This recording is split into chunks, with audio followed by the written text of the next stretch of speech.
Hello.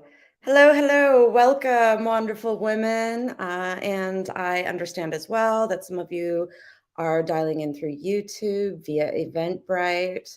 Come on in. I'll give everyone a little bit of time to come on in. And if you would, please put your name in the comments and where you are dialing in from.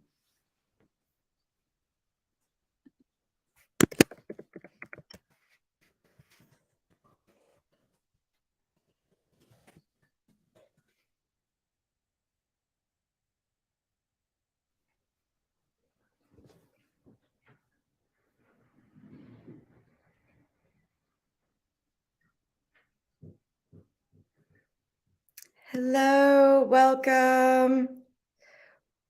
Welcome, wonderful women. Come on in, join us. I was going to say on this lovely Thursday evening, but I think it's Tuesday. So these are all the days are melding together. Come on in. Hello, Chicago. Welcome. How's the weather for you guys?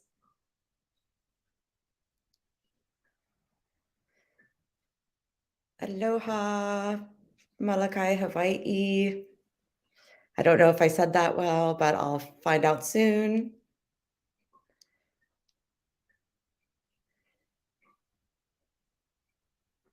Pretty solid today. We actually cooled down today in DC. We've had triple digit days, and today we bumped down into the 80s, but I think we're headed right back up this weekend. So that's no fun. But us in Dallas apparently are having the same kind of weather week. Hello, everyone. Hello, welcome. If you're just joining us, let us know your name, where you're dialing in from. And I'll give just one more minute for folks to log in, and we'll go ahead and get started.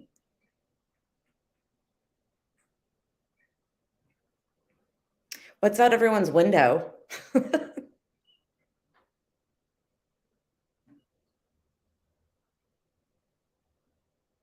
Hello, come on in.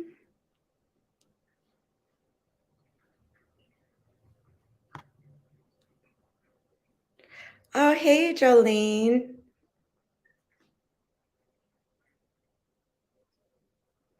That sounds beautiful. All right.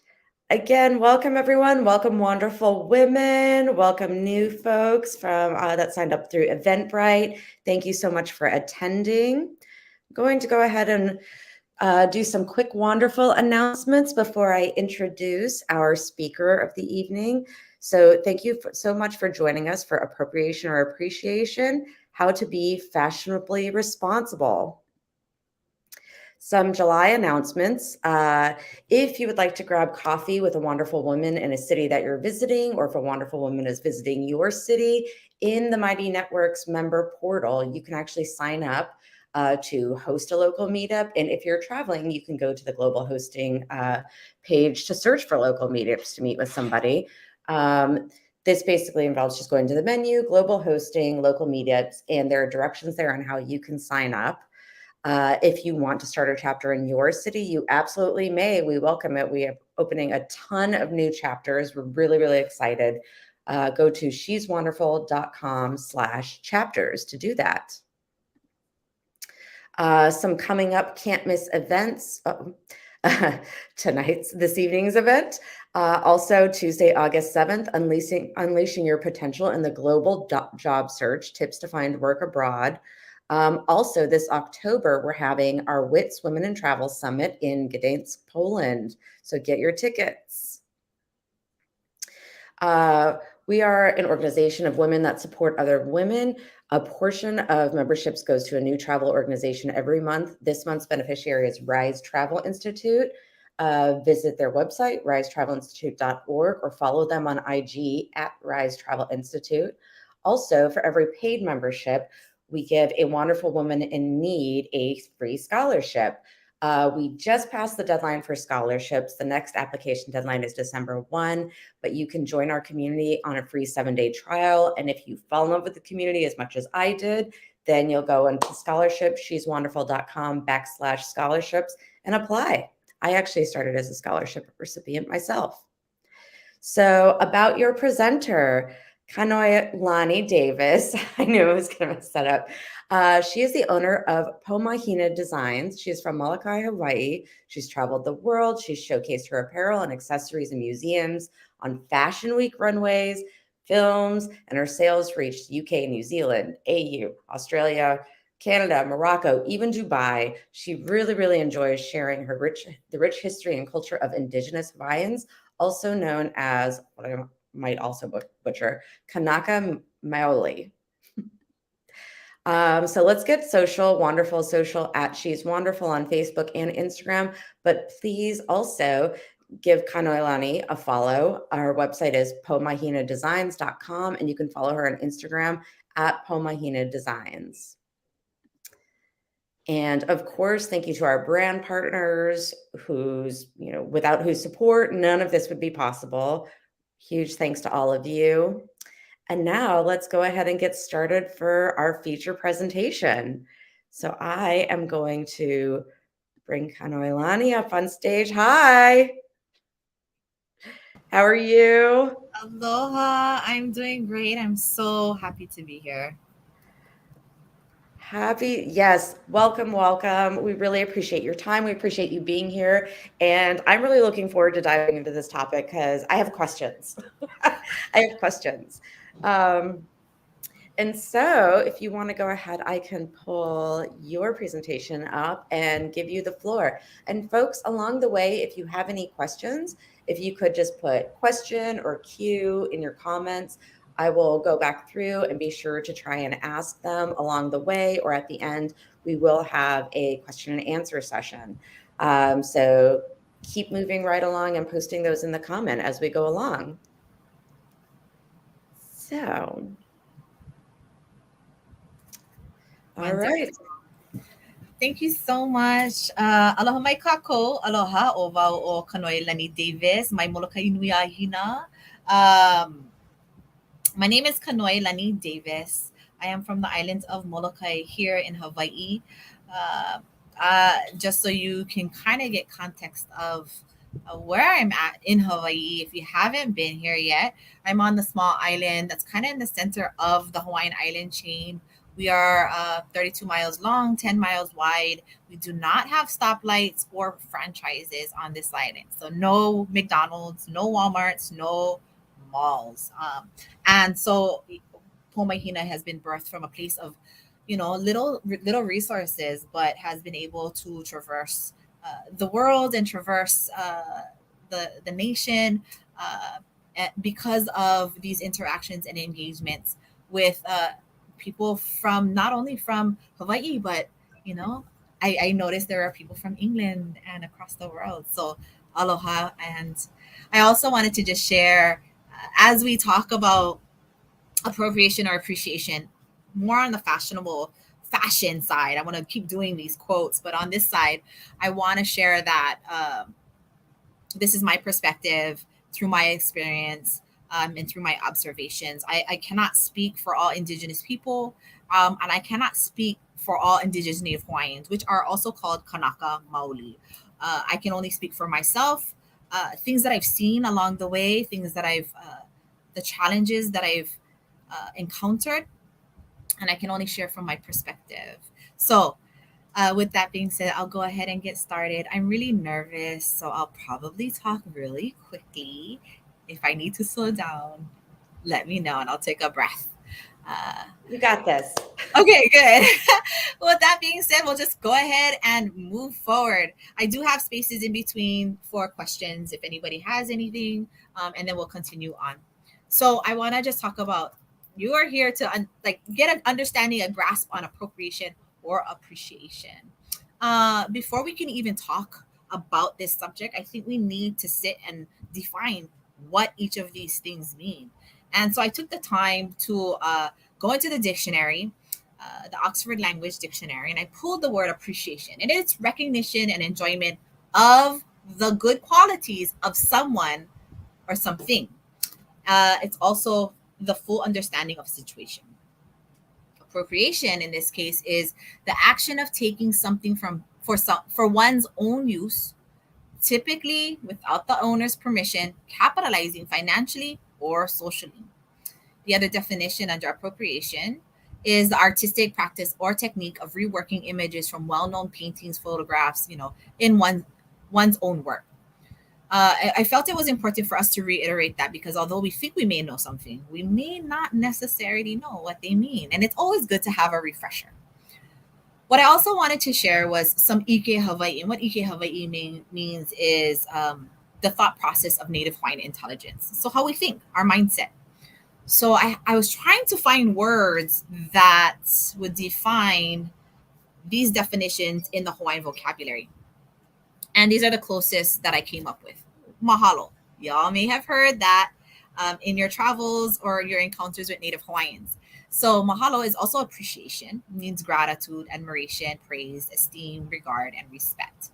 The other one is ka'ihi. And so ka'ihi in our language means appropriation. It means to use another's property without permission, to usurp.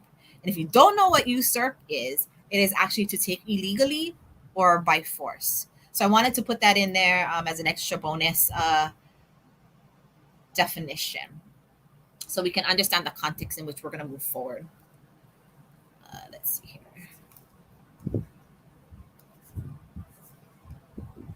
So now we've defined appropriation and appreciation. I think we need to now define what is culture because the definition is so broad and our understanding is so broad that I think we really need to get to a focus so we can talk about this subject. So to define culture, culture is a term used to encompass a group of people who share common characteristics, language, or social practices. And I got that quote from Rafael Morel.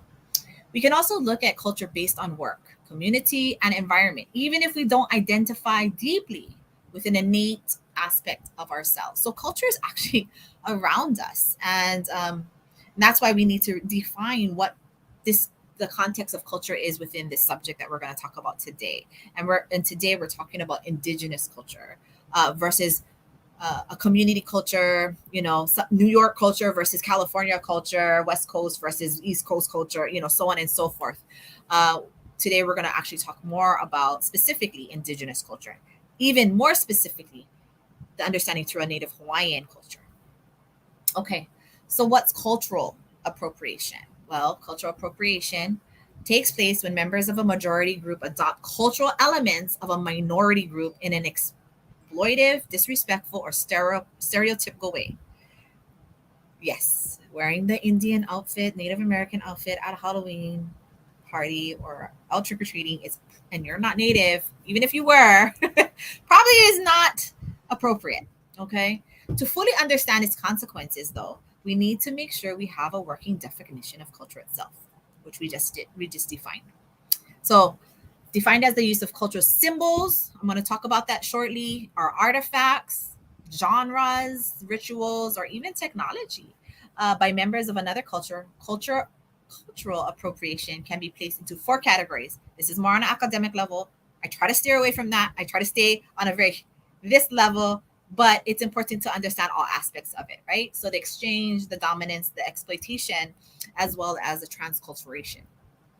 So, for example, as I shared with you earlier, right, dressing up as someone from another culture as a costume, wearing blackface, wearing clothing or jewelry with religious or spiritual significance when you don't practice that religion, any behavior that stereotypes or puts down members of another culture. But you're probably like, well, how do I know? I don't know. How could I know? I just bought this item from a store. It was pretty. I'm putting it on.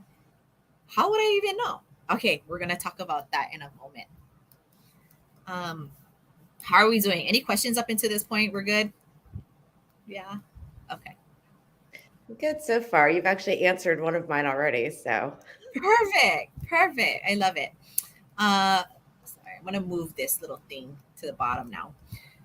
So what are the barriers? What are we dealing with? Let's talk about that because if we don't understand how to appreciate something, we have to understand, like, what are we appropriating? Why is it an issue?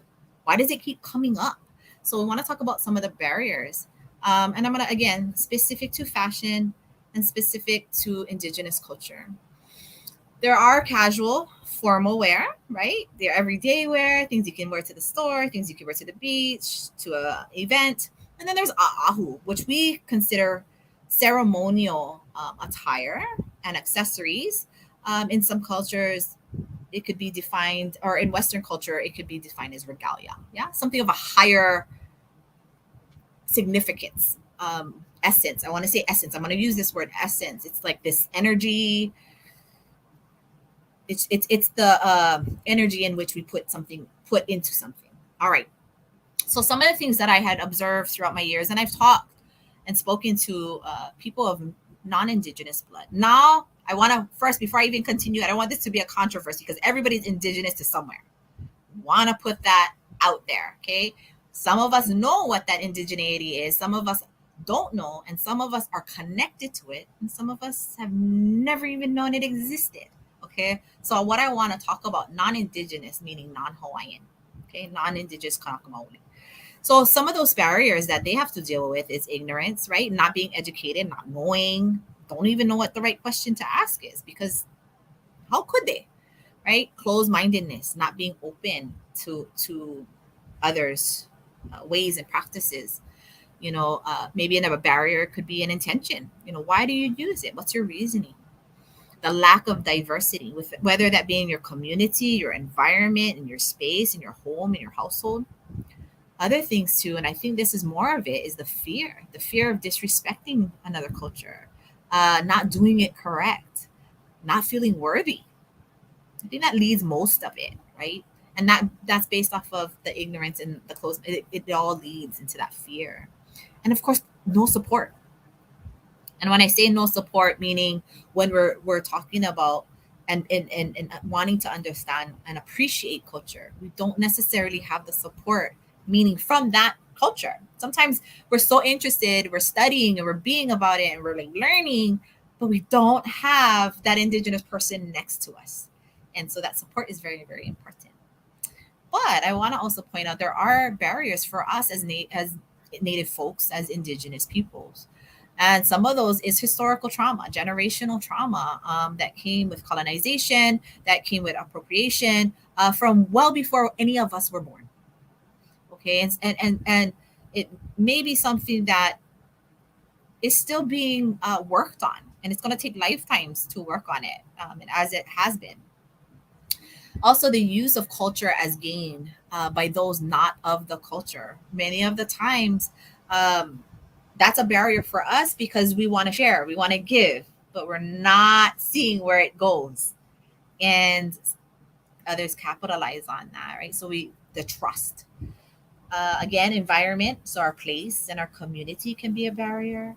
I'm going to move my head because I have my screen around blocking my words, but habits, things that we do over and over and over again, the only things we know, that can be a barrier. Singular perspectives, meaning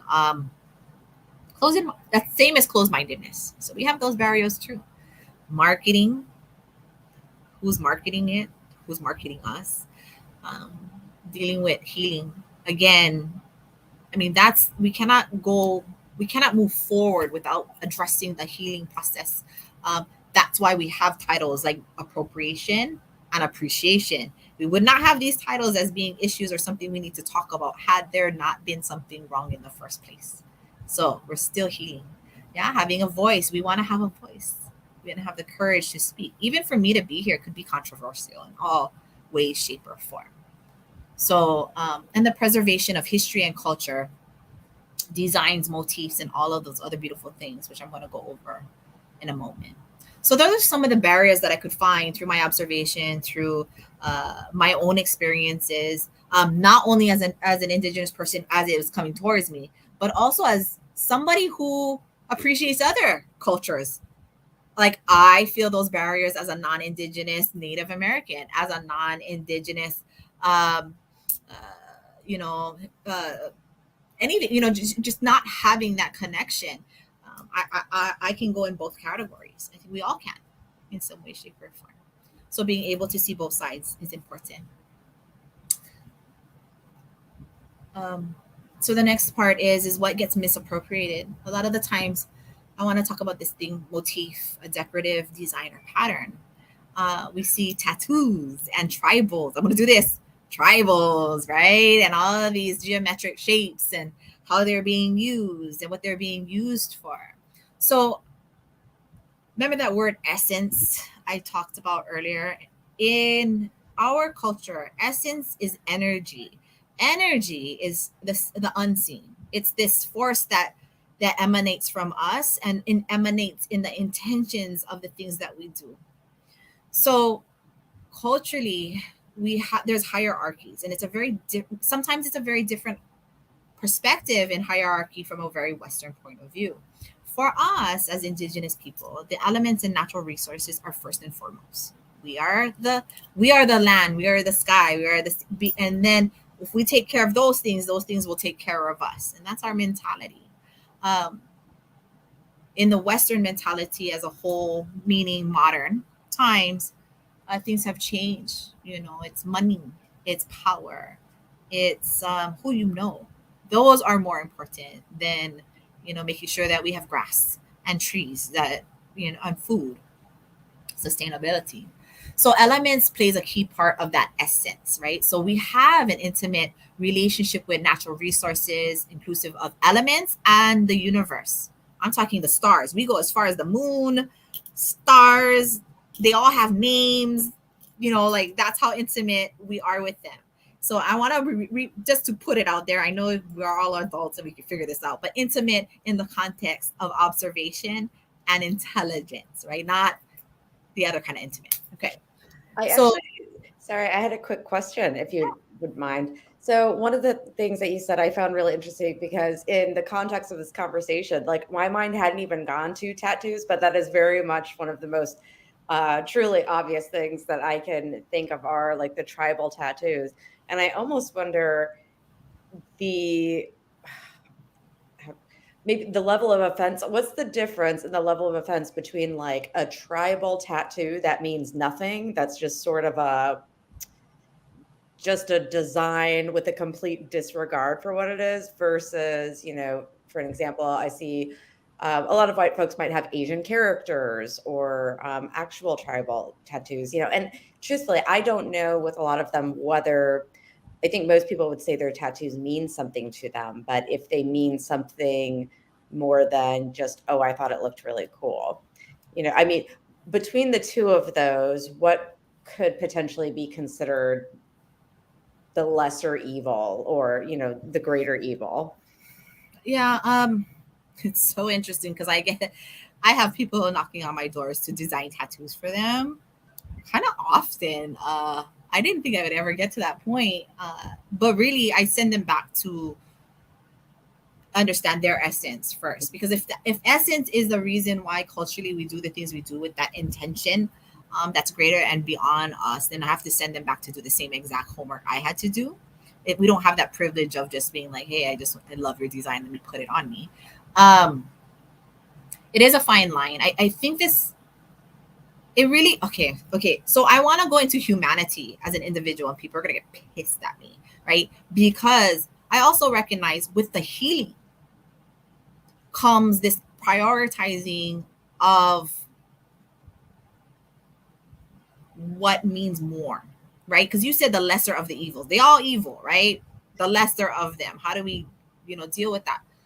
Um, and I'm gonna explain why tattoos. Actually, let me go into communication and talk about that and why the tattoos are a thing. Because you see up there, I have on the picture, it's a black and white picture of me stamping with a traditional stamp I made out of bamboo that I carved with ink and dye of natural dyes that I've gathered and made. Okay, so communication, and this is why it can be an issue, is it's a language and a form of communication. Patterns and particular motifs, inclusive of the ones you see on tattoos, identify a person, place, or thing.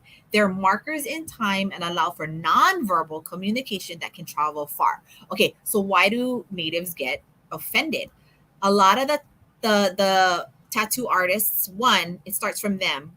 They're not conscious and aware. How can the person getting it on them be conscious and aware? Okay, first and foremost. Secondly, some of those motifs and designs are actually attached to families. They actually have that essence that are tied to families. And that essence can either be good and strong or they can carry bad juju. Do you want somebody else's bad juju on you? So, like, that's the kinds of things we think about. Maybe we're very disconnected, so we don't think about those things. And I don't believe in juju and energy, so I'm good, you know? Um, so that's why, knowing what that is important, because those motifs, those little, the triangles, uh, the moko, the koru, like all of these things, they actually are, could possibly be tied to a person, a place, or a thing. And if you don't know those places, it's just like getting the like Asian tattoos with, some, like, you don't know what's put on you. you know Good luck. It could mean, bad luck. I don't know, but, like, I'm trying to stay PG right now, but, it can mean something totally different. So what I would tell people to do, again, do your homework. Talk to a native person for the, if you're getting a tattoo, even if it doesn't have a significance to you necessarily, it could it could be your marker in time. Like, this is the day that I fought cancer and won. This is the day that I gave birth to my first child. Those are markers in time. And sometimes it's probably, I would advise, get your own mark. Don't take from somebody else's. Be creative a little, but we can go into, it's a whole other thing. I hope that answered your question, but I think we have more coming up that would help solidify that. Yeah, no, that makes total sense. I actually did not know that, had no idea. I mean, I guess if I had no idea that some of these were attached to like actual families. And that is bananas to me on another level. Like, if you have no awareness, I don't have any tattoos, I have piercings. So I'm kind of like, but Stay. but I was just thinking on a lighter level. I did marry a Campbell, and I used to be a Todd. So when we went to Scotland, they were like, the Campbell clan apparently was fairly terrible, and they have signs in certain places where you go in Scotland that say no Campbells. So I inadvertently married into a like Scottish clan that I had no idea had like a bad reputation in certain parts of the country. I think most of it's jokingly, I think. I mean, that's a great example of symbolism, a great example of motif. I mean, the clans and their insignia, like, they have so much. It's, I mean, if you're from Scotland or Europe All or the whatever, like, tartans, yeah. right, there's that's you, right? How would you feel if I was wearing that? Like, I don't think you would feel great. And then also, if it came with bad juju, like, I don't want to be walking in the wrong place, exposing something that I shouldn't be. You know what I mean? So, like, there's more to it. And even if it's just like, oh, I like it because it's pretty, like, that's very surface level. And I think that's where we Yeah. want people to dive in. So, like, I have a tattoo that runs down, and I have tons of tattoos. This one was done traditionally by tap, um, and it came through a dream. And so, like I said, that essence is important. When I went to get it done, they asked for my genealogy. I had to recite it. And when I got to a certain part of my genealogy, they said, stop. Okay, you don't need to continue. And I said, why? I said, because this belongs to that clan of women in that area. That's why you got the dream. That's why you have the tattoo. So, like, those kinds of things are so important. I want to continue this honoring. Well, Like and you just said. Sophia was just saying, Okay. I got a tattoo in Hawaii done by a local. I always look at my tattoos as a reflection of the artist who does it, and don't control the design too much. I view myself as a canvas for their expression. But then she said, I'm now concerned. Oh, no, okay, don't feel concerned. Like, it is, you're here now. That's the important part. You're here now. We're hearing this, we're learning this. It's not a mistake, right? Now we have the ability to, my grandparents, I was raised by grandparents. So my grandparents used to always tell me, like, once you know, you have responsibility. And that is to carry on the education and the understanding of what this means. So, is it Sophia? I think Sophia, don't feel like that. Honestly, you're in this space now to learn and understand and honor. And that's, we're going to go talk about that next. So please don't. It's fine. And sometimes the local, I want to tell the difference. There's a difference in art in Hawaii. A local is very different from a native Hawaiian, right? So they could be here for 40 years and consider themselves a local. A native Hawaiian has been here for generations upon generations upon generations. I hope that makes sense. So again, it's just homework, just checking it out, taking our time, being patient. Yeah. Okay. So this, we're going to honoring, right? So the seen and the unseen, the past, the future, and the present, by way of integral and intimate relationship. So a recognition to never forget to carry on, and to also know you're currently on the right path. Oh my gosh, Sophia, if that didn't just come in at the right time, at the right pace, maybe that was for you. Who knows? But it is for all of us. And this is a part of just having, they get intimately know what you have. You're important, and you're only here for a short amount of time. What are you leaving? What are you leaving behind? Does it even matter to leave anything behind? So your story is so important, as ours is important to us as well. Okay. All right. So that actually left more questions and engagement.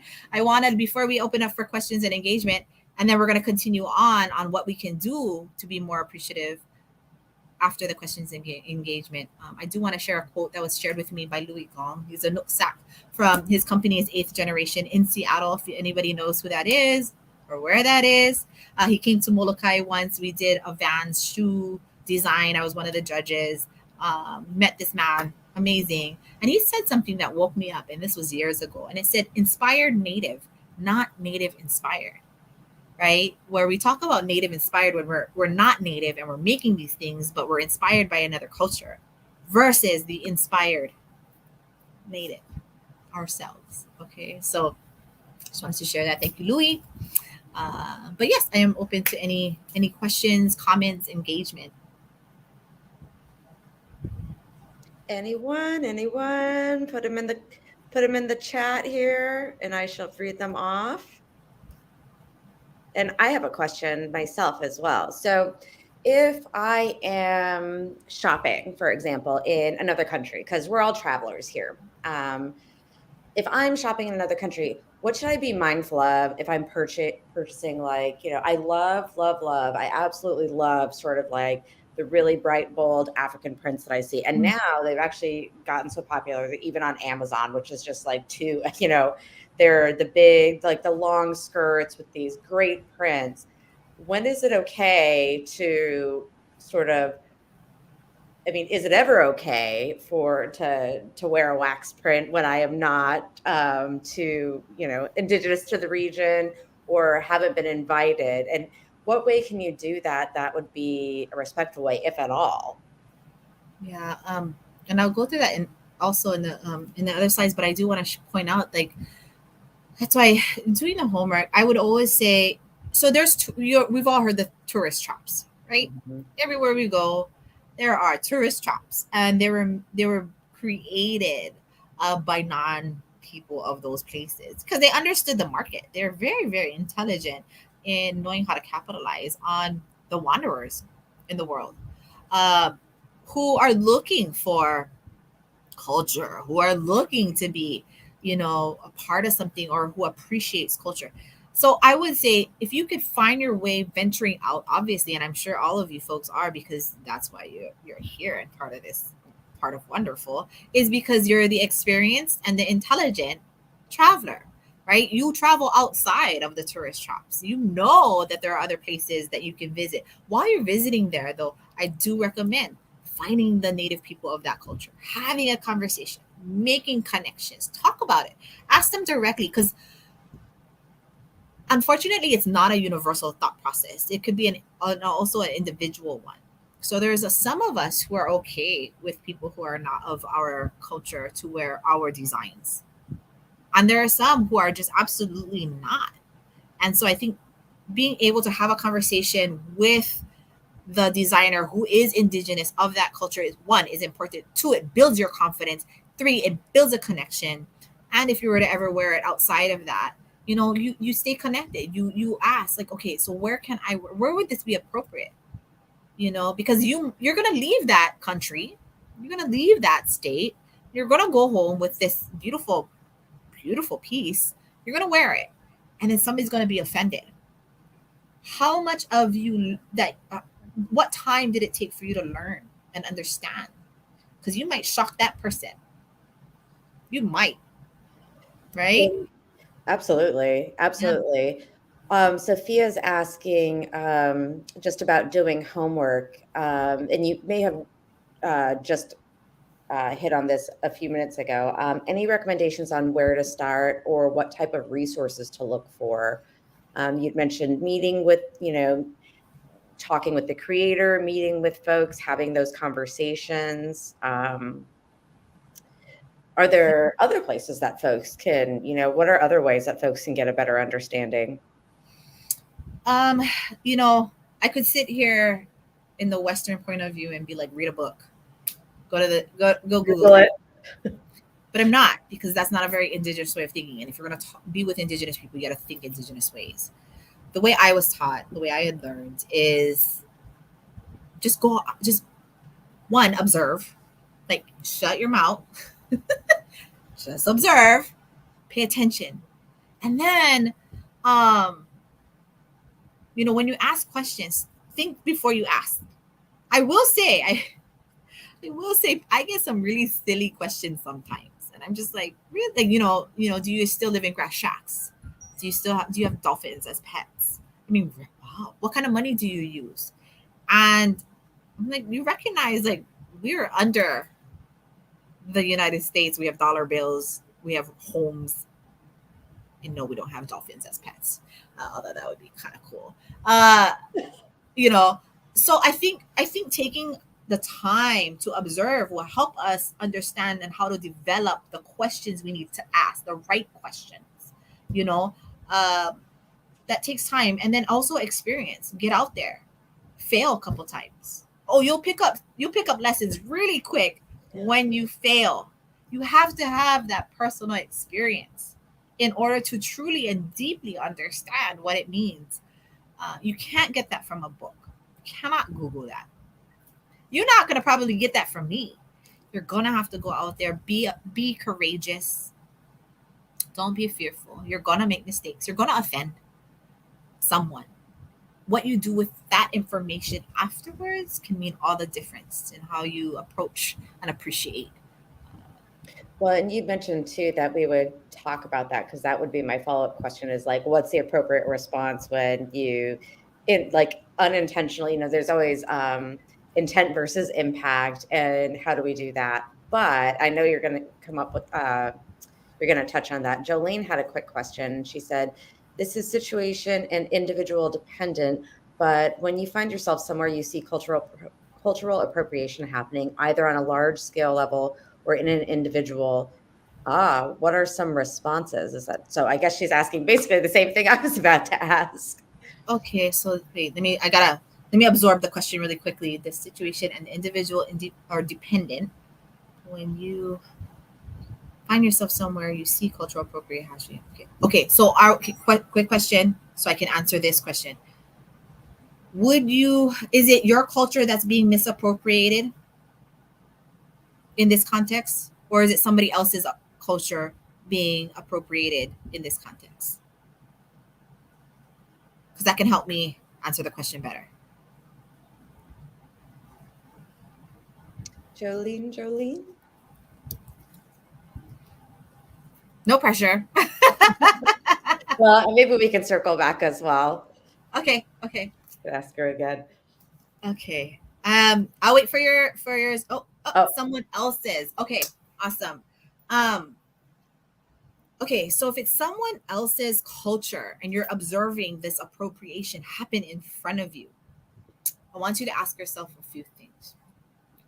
What's your knowledge on that culture for you to say something? Okay. Two, okay, well, let me just go back. one, what's your knowledge of that culture to say something? Um, and two, are you ready to defend it? And three, if there's nobody of the culture around you to do that work for, like for themselves, it might be best not, just to continue to observe. And you're not observing in the sense of like, we're gonna let this happen.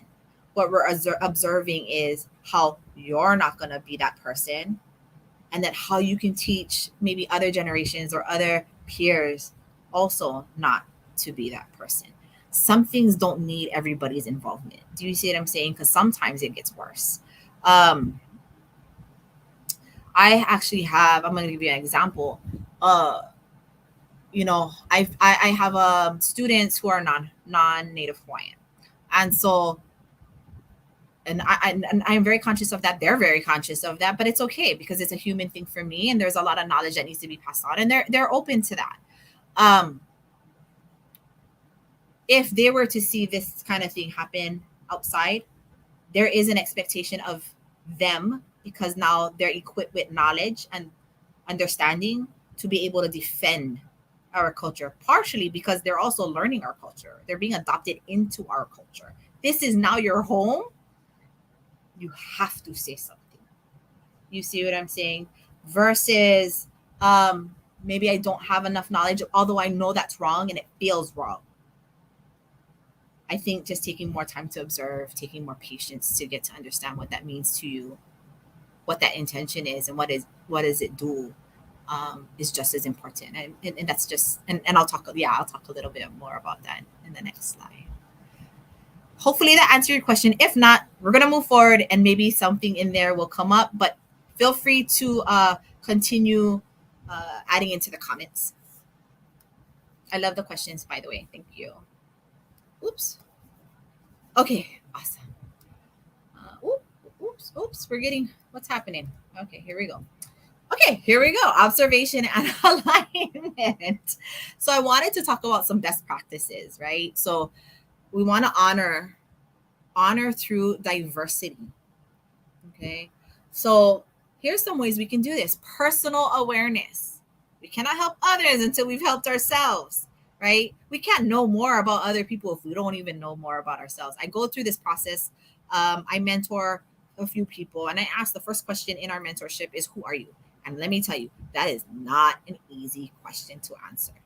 Now, who are you without a family? Who are you without your job? Who are you without the responsibilities you have in your community? Who are you? And you're left with almost like, I really don't know. So if we can't answer that question, that's the that you got to get through the gate. Okay. So personal awareness is important. We need to remove these words. Should they? Should it? Or sorry, they should. I just read it. This is me reading. Remove should. Like the things they should, it should be, imposing personal beliefs on other people. The other thing too is remove the idea of what they need or how they should view life, gender, ethics, and values. And why I say that is, one, as a colonized, as being colonized hundreds of years ago, that's exactly what happened. You are savages. You should be living in a house like this. You should be doing these things. You should be, not worrying about the land and having food for generations. You should be working for me so you can earn money to build that beautiful house. Not that the house that you had wasn't good enough, right? So, I mean, staying away from, we've already had that. That doesn't add to our healing. It also causes triggers and traumas, and then people get defensive. Can't push through defensive.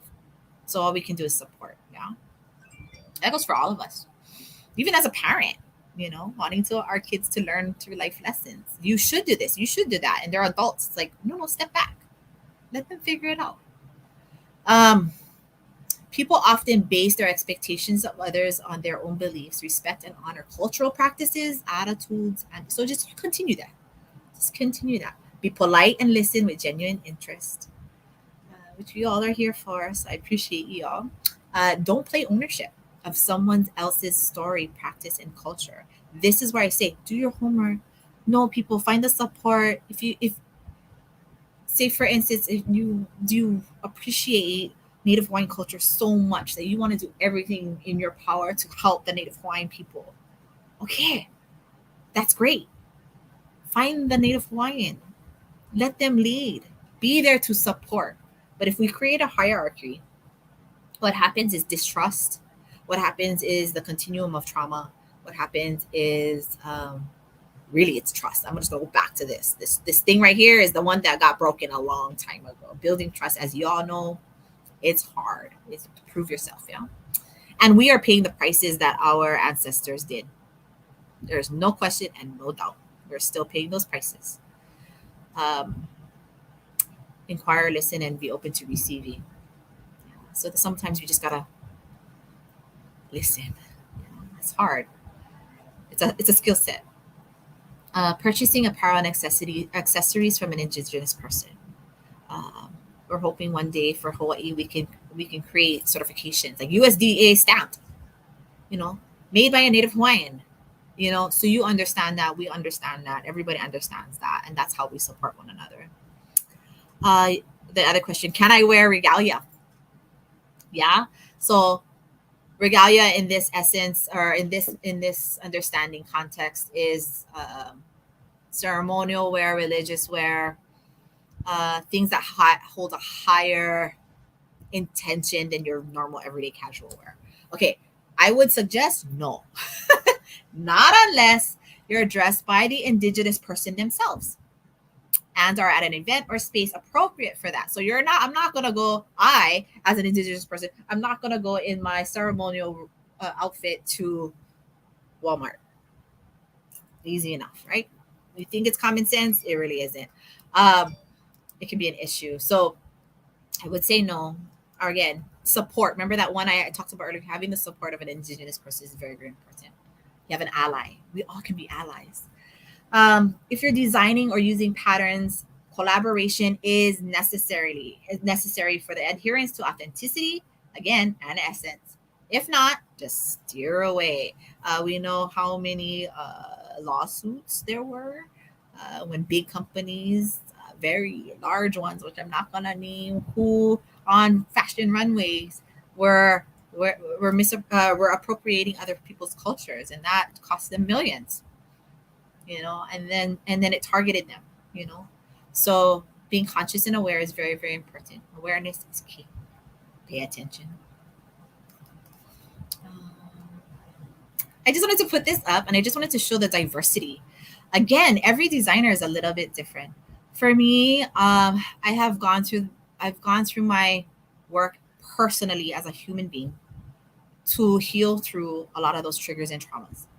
I have also recognized that I am here to tell the story of our people and to continue this in humanity, this universal understanding of appreciation, aloha, through fashion, through design, on clothing. I want to engage you to ask me the questions. I want you to engage you to ask me, like, how did you come up with this? What does this mean? I want you to have that, because the more we have these conversations worldwide, the easier it is to get this feeling of confidence, to support and appreciate. And so if you notice how diverse some of these photos were, several fashion shows across the world, Dublin, Ireland, some are from England. I have photos here in Hawaii. I have all different nationalities and ethnicities. And it's beautiful.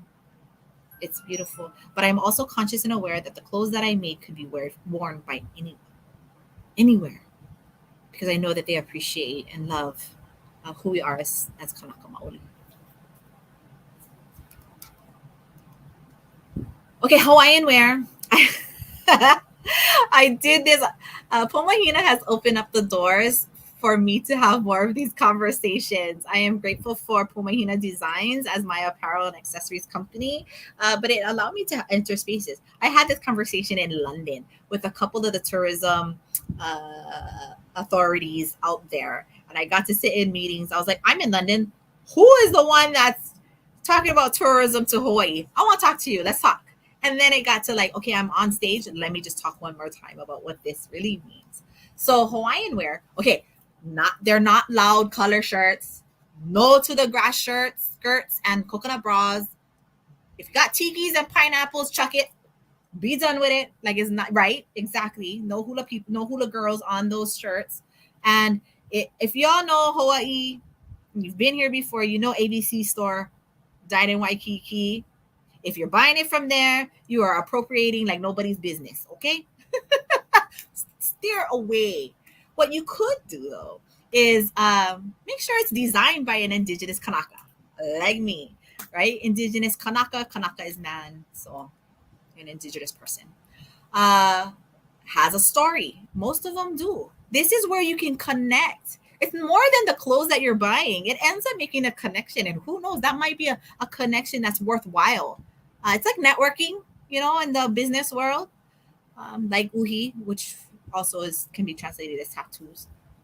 Um, the clothes are created with intention, aka essence, and yeah, can cost a little bit more than your average ABC store. So be ready to spend some money because you're supporting our people. And let me just express, when we recognize that, like we want to invite people who are down to support us. Like we want that exchange, but we also have a very defensive mechanism that we have a wall. So, but the gate opens and closes. Sophia said, see, ABC star. Okay. So basically, when you do it in that way, and that's just short list, right? You're supporting relationships, you honor indigenous families, connections, lives, culture, and the place that you visit. So I wanted to put that out there as a very significant and important part of it. Oh, I'm loving the conversations.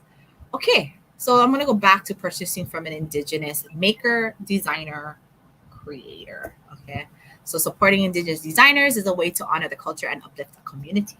So many folks of non-native blood capitalize on others' cultures as appropriation and have recklessly commodified the essence and viability of a people, still dealing with not having a voice, not being good enough, and loss of presence within the greater whole. Let me just express the continuum of appropriation.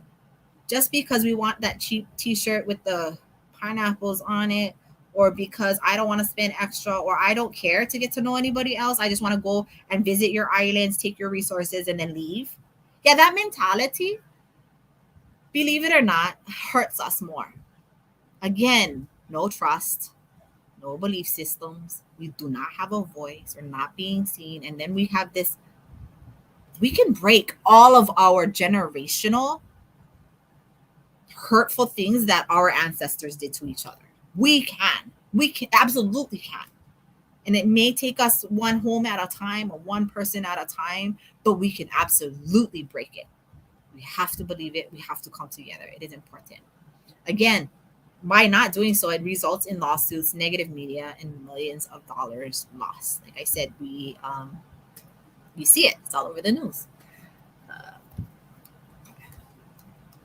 And this lady right here, this is in Washington D.C. I did a fashion show out there a couple of years ago, and this lady is an elder in that area who Native Hawaiian that I just felt the importance to honor as a Native Hawaiian out there and of her status of as a elder.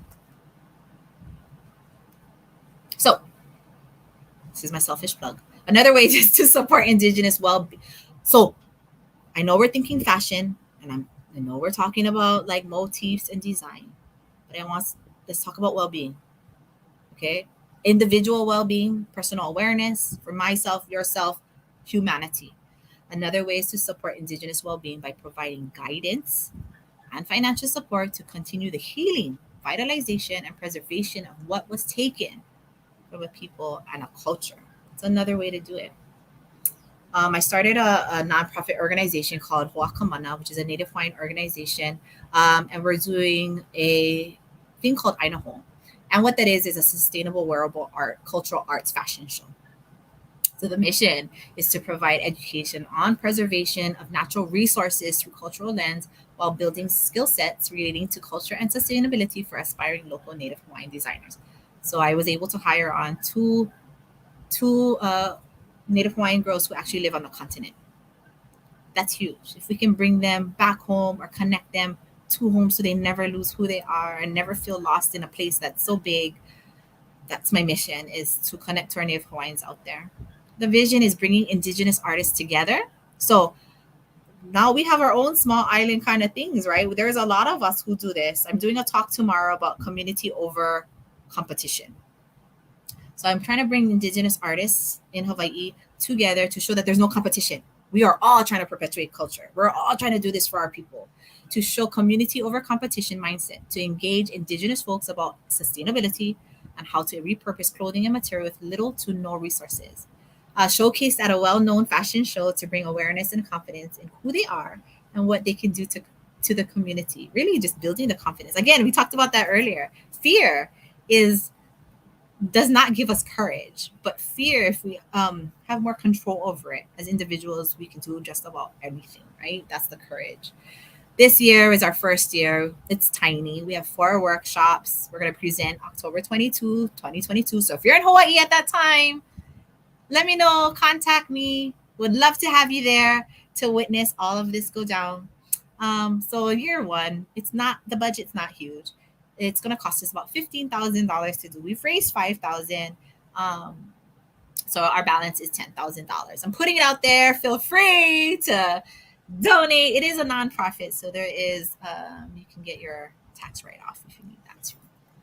I love that too, that we're not competition, we're there to support one another. That's one of the things I love about Wonderful as well, is that it is an extraordinarily supportive community. So women, uplifting and empowering women instead of treating one another as competition. Sophia asked, where in Hawaii is the event? Oh, this is on Oahu, so Honolulu. It's gonna be at the Hawaiian Hilton, the Hilton Hawaiian Village. Sorry, Hilton Hawaiian Village. Yeah, so you can stay there, and then that's where I'm staying, and then just come downstairs and see us in the big room. We have it there yearly, and it's a wearable art show. So a lot of the Native Hawaiians there, a lot of the cultural things. Again, just great to make connection, to meet one another, network, talk about these things, and build with each other. Mamo, yes. Oh, we need more things like that for Kanaka, not to only to buy, but to support and help heal. Yes, Tianri, she's a dear friend of mine who does accessories. So if you ever get a chance, check her out too. And she's done our Mamo. I just wanted to share, like, I'm not coming at you just with I'm making stuff up. I've gone through some things, seen some things. I've had these opportunities, and I'm very, very grateful and very, very blessed. I am blessed that we have social media and opportunities like this to talk. So aside from just being able to bring Pomahina worldwide, I actually wear a couple hats. I also, and if you can see down here in this bottom section, I have a program called Puni Keola. It's a youth substance use prevention and intervention program that I teach. And so, our youth as Native and Indigenous people, substance use is a big deal. And it's killed a lot of people, suicide and, other things, and hurt a lot of families. I'm also a cultural curriculum specialist, so I enter spaces like education, companies, healthcare programs to help integrate more cultural knowledge and understanding. I'm a hula teacher, and then I'm also a mentor and a healer. So I do small business mentorships, and I do individual mentorships of Hawaiian and non-Hawaiian folks. So those are some of the things that I do outside of being Pomahina. But I'm going to close out now, and then we can ask more questions or close off too. So we do mahalo. Thank you again for listening to me ramble. I appreciate each and every one of you. I appreciate all the questions. And if you have more questions that pop up in the future, please feel free to contact me. I'm very open to sharing. And as you could see, Jordan had shared earlier, you could find me. I'm going to put this here. Find me on pomahinadesigns.com or on Instagram at pomahinadesigns, or you can just email me, sales@pomahinadesigns. If you have to take a screenshot, please do. I also opened up another company. It's called Aloha Always LLC. And it's more jewelry and it's more nationwide based. It's not necessarily um, connected to culture in that way, other than the aloha. And that could be a whole segment in itself. But thank you for joining. I really appreciate each and every one of you. And I did put a coupon code just for you folks for 20% off. And you can use it on both websites, alohaallwaysllc.com or pomahinadesigns.com. And it's aloha always 20. So mahalo yakako, mahalo nui. Thank you very much. And thank you to everybody. Thank you, Jordan, and wonderful. Okay. Well, thank you so, so much. I'm actually going to open the floor for questions and definitely put your website up here as well. So, what sorts of questions do folks have about a lot of this? I know I have a couple, but I don't want to steal the floor. Sophia says she knows some Rotarians in the area, and will definitely send them your way for your event or for the event. And I guess one question I have as well is it, I mean, clearly to me, in my mind anyways, I would never wear regalia unless actually like dressed within a culture for a ceremony by a culture. Is there ever a time when something becomes almost like ready to wear fashion becomes so referential and so commercialized that it becomes acceptable, or does it sort of just I think I'm thinking of like yoga, you know what I mean? I'm thinking of yoga and this, I think in this day and age yoga has become so commercialized. People everywhere practice it, people everywhere teach it, and so I kind of wonder, like, is there ever a point when it becomes okay, or is it just still, never okay? I don't know how else to how articulate I could be with that. I know. And that's a hard one, right? I've always looked at that as well. Like, how did that come to be? I will share like there. So we have in our history um, of hula. Let's just talk about hula. Okay. I can't talk about yoga, but I can talk about hula. Um, in that essence, right? So hula was born here on my island once upon a time. In our genealogy, it shows, and our chants, it shows that it was born here. Now, I'm talking about the beginning of time. Okay. So when hula was taught here, they had the main sources said to this one person, her name is Laka, goddess of hula, you're not allowed to take hula outside of here. This is where it stays. She didn't listen. She was like probably one of us, right? Who was stubborn or was like, no, I'm gonna lead my own path and I'm gonna do my own thing. And so she left and she went to another island and taught hula there and created more practitioners. Then crossed the whole entire islands of chain of Hawaii and taught more practitioners, more practitioners, more. Before you knew it, we had practitioners all over Hawaii. Okay, now we're gonna move forward in time. Those practitioners birthed more practitioners who had more practitioners practice, and they went out. They went into the world. They left Hawaii. They continued teaching. And then they were teaching because they're limited in teaching culturally to people of their same culture. They had to teach people, right, of other cultures because that's where they were at. That's their environment. What happens is those people got loved it, wanted to teach, and then it just continued on, like diluting the bloodline of this practice. So I'm also a martial artist. I was born in martial arts. My family is martial artists. So I do kung fu, tai chi, lua, and I looked at the story of kung fu. So Wing Chun was brought to Hawaii or brought to the continent by Bruce Lee. We all know Bruce Lee. Bruce Lee took it to the world. The people in China were not about it. They were not. They're pissed. But now we wouldn't have it all over the place. But did it get diluted? So did yoga. Yoga was brought, parts of yoga. Well, I can only talk for part of yoga that was brought to America because it by a person of that culture for the love of it, but who made it, who intertwined, right?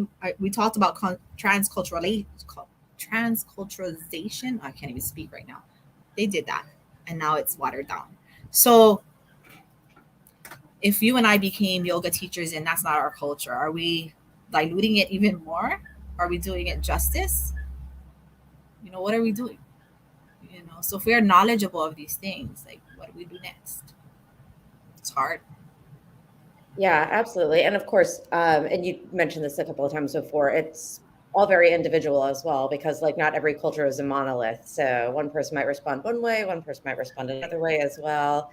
And yeah, I mean, I wonder if you're, say, you're in another culture and you want to support a local business. You really love their work. Would you recommend, just from your personal perspective, like, should I opt for artwork, for example, over a wearable piece that maybe is ready to wear or um, referential and not as, I guess, a little watered down? No, again, okay, not necessarily. And this is so hard. That doesn't give you an answer, right? Let me just talk a little bit about the Hawaiian culture and our mentality and mindset. There's no one answer to everything. Truly, if you understand Hawaiian and the Hawaiian culture and language, then you understand like it depends contextually. Like, like if it's you and I, right? And say for instance, you just love the clothes that I have on. Initially, you and I are gonna get to know each other, and then I will probably likely gift you something because I want to keep our connection. And then you're gonna support in the way like maybe you'll buy more pieces, or now that you're a little bit more knowledgeable, you share those pieces. If we're talking about like the support of Native Hawaiian entities and health and well-being so that we can get to this place for confidence on both sides. Yeah, sometimes it's maybe buying that art piece at the silent auction to help support those the people in that area, but buying it from an Indigenous person, or just donating and being involved, finding ways in being involved is helpful as well. So yeah, it really depends on the situation, who you're with. I hate to say that, but I mean that's truth. There's no one answer to everything, and it really depends on the individual that you're working with. Yeah, absolutely. Totally makes sense. Does anyone else have any final questions they wanted to ask?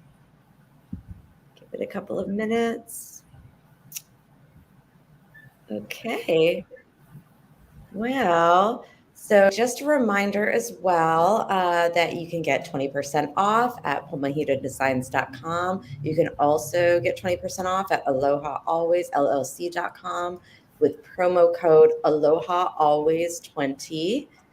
I really, really appreciate you, Kanoyalani, for taking the time to talk to us and just telling us your insights, your perspectives, especially from a wearable arts perspective. I can't wait to see more of your work. I'm really excited for some of the things that you're doing with the 503C, and I really appreciate you taking the time. And everyone as well, thank you for joining us, and I hope to see you in the member portal as well. Mahalo, thank you all. Thank you all, and have a great night, everyone. Thank you. Thank you.